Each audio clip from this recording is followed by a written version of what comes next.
so there you have the Iranian perspective claiming Netanyahu is unreliable, so is Donald Trump. Now, amidst all this, there's been so much talk of regime change or regime collapse in Iran. That's not happened. Where does that leave all the dissenters, Iranian dissenters living across the world who've been speaking out against Ali Khamenei, the supreme leader? Shukriya Bradost is one of them. She joins me at the moment. Appreciate your joining me, ma'am. Shukriya. A 12-day war over, but no regime change. In a sense, has the Iranian leadership, even if it has been embattled, shown an enormous capacity to survive a war? Thank you very much for having me.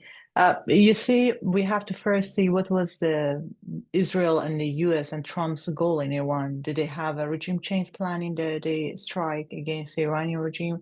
We haven't seen that plan in none of these leaders. What we saw was 48 hours ago, it was Trump's social media. He ended his truth. He talked about if regime cannot change its behavior, why not regime change? That's the only thing we saw in Trump's rhetoric about regime change in Iran. But as a plan, even today, an hour ago, he said that's not our plan because we're afraid that Iran will be following the chaos, which shows they never had this plan in their mind. But I'm talking about the Trump and the US. How about Israel? Mm-hmm. For Israel right now, it's a different situation because Israel knows if it leave Iran like that, like a wounded snake, it will come back with more power against Israel because standing against Israel, fighting against Israel is a golden code for the Islamic regime since they arrived to the power in 1979. So fighting against Israel become their agenda for foreign policy and become the reason they're trying to lead the Muslim world in the where there are Shia and Shia are minority among the majority Sunni Muslim world. That's how we can see right now situation is that ceasefire going to be permanent? Is that war between Israel and Iran is going to be ended here? I'm afraid the answer is no. We will see, it's a shaking ceasefire right now. We will see another renewing attack, but for the Islamic regime, we cannot say it survived yet because it's one really critical point is here. Where is the supreme leader of Islamic regime? We don't know where is the supreme leader till now. Ali Khamenei is still hidden in the, no one have access to him. Why I'm saying that because the last time when Trump tried through Turkey to reach to Iranian to come to the negotiation table and make a deal, they couldn't. The Iranian side couldn't find the supreme leader who is the only one can decide about this matter. So we don't know what would happen. We don't have a clear view yet.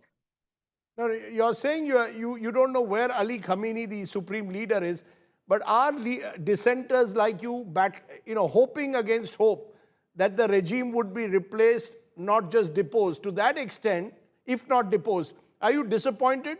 Are you disappointed there that the regime is still in place?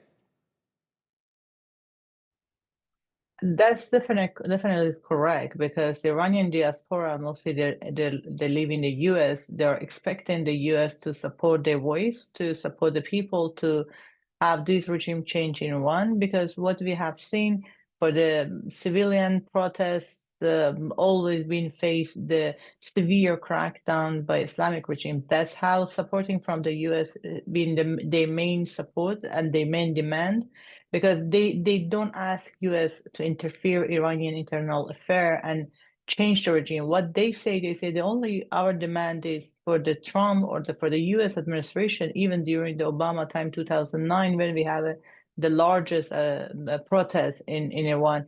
What was their demand? They said just don't support the regime or don't deal with this regime. If you don't deal with this regime and you don't want to have this regime on table to negotiate, that's how we can have a chance to bring down this regime. Because whenever the Trump or other administration, they try to talk to the regime, they give the regime the legitimate. They given the regime time to survive. That's why the Iranian in diaspora are asking for. You know, you're saying that the diaspora doesn't want the world to talk to the Iranian regime, but with due regard, ma'am, it's not the diaspora that will decide who will rule Iran. It's the people of Iran. And if the people of Iran want Ali Khamenei to be their leader, and he's been their leader for over 3 decades now. So be it. You can't do anything about it, can you? The Iranian diaspora trying to become the voice of for Iranian who are inside of Iran. The reason is because inside of Iran, the regime always trying to silence the oppositions and the people's voice. You can see even during this wartime, they cracked down all internet. The net was shut down in Iran because the regime didn't want to people know what's going on. Even not just about the war, but people, they wanted to know what happened to their beloved one. They wanted to have a connection to each other, what's going on.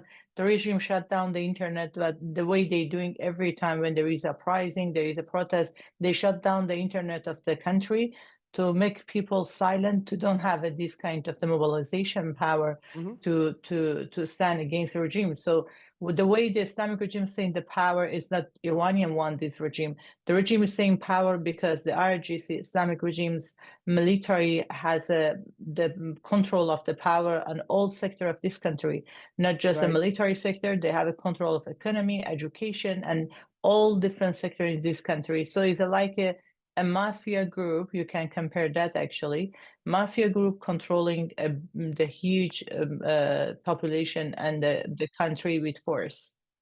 You know, you're calling it a mafia group. The truth, it is the political leadership of Iran, like it or not. My final question then, do you therefore believe, as a result of what happened in the last 12 days, this regime is weaker than ever before?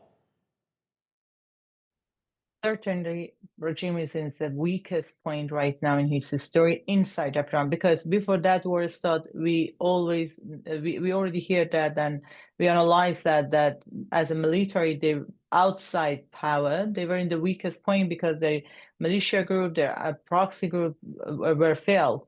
But right now, we're talking about the inside. We're talking about the Islamic regimes from inside is in the weakest point right now. So that's how people have a chance to uprise against the regime and change it. But how these people can have a demobilization, come together and protest against the regime, that's still a question. Do we have inside leaders? Do they have this power to mobilize? We have to wait, because what Islamic regime have done for all these 4 decades, they've been successful on dividing opposition, killing, assassinating the strong opposition leaders. That's how we don't have a strong leader to lead people in this path. Shukriya Bardos for joining me there. I appreciate you joining us and giving us an Iranian dissenter perspective.